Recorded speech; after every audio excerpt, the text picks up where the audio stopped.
Blacks sold blacks, deconstructing a lie. When a nation is invaded, there are always three categories of response to the invader. There are those who resist to the end, there are those who collaborate with force because they have no other choice, and there are traitors who cooperate willingly with the enemy. Below you can see the image of the Marshal Pétain, who led France, shaking hands with Hitler after this one had invaded his country after 8 months of war only. France under Pétain collaborated with Germany and delivered its citizens to the Third Reich. Jews especially were being carried in the wagons of the French railway company SNCF. But we have never heard that the French are responsible for the Shoah, the Jewish Holocaust, or even better, that whites delivered whites. When an event like this happens, the story always tells by paralleling the three groups of people compared to their reactions. In the case of Africa during European slavery, it is as if there were only traitors. One does not even embarrass himself to call them traitors, because, you know, it is normal for Africans to sell each other since the dawn of time.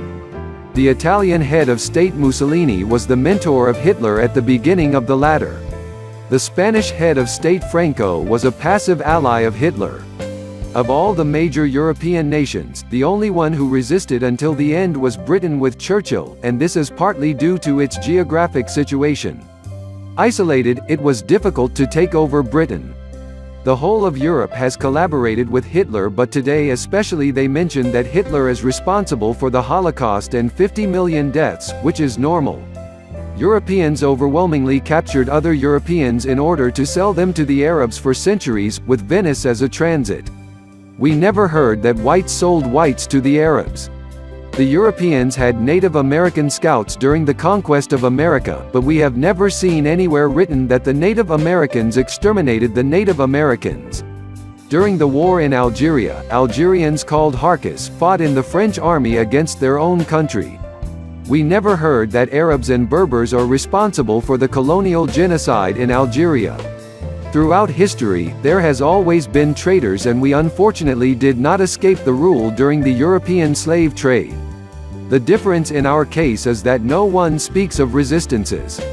No one talks about Somalians, Kenyans, Tanzanians and Mozambicans who delivered a death resistance for nearly a century against the Portuguese, city by city, street by street, who saw one of their kings being decapitated, and their wealthy states destroyed with cannon. No one speaks of the 40 years of resistance of Queen Nzinga, who managed to contain the European force in Angola. No one speaks of King Nzinga Mbemba letters which claim to body and cries to stop trafficking. No one talks about King Badu Bantu of Ghana, who obviously killed Dutch slave traders before being beheaded by Europeans. No one talks about King Almami of Senegambia, who swore to kill and massacre all the Slavers on its soil. No one speaks of the Sonikis and other Mandingos who have allied to fight against Europeans, etc. No, the world have only kept the memory that when the Europeans arrived in Africa, they found good wild kings who put men, women and children on the coasts with sign, "For sale." One may wonder why and how they managed to stick us the death and deportation of 400 million of ours. The fact is that we are not considered as humans. It's been 500 years since we went out of humanity, that Europe has downgraded us to the rank of animals. Therefore all that is impossible to say about other peoples, is acceptable for blacks, civilizers of humanity turned animals since 500 years. Something must therefore be clear to everyone: in any situation of aggression, the main responsible is the sponsor.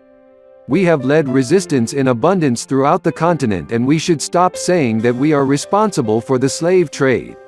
Finally, only we, as Africans on both sides of the Atlantic and victims, have the right to write our past, because as said Mama Miriam Makeba, do not expect that people who came to invade us write the truth about us. P.S. There were 150,000 Jews in Hitler's army, but no one in this world would ever say that the Jews are responsible for their Holocaust.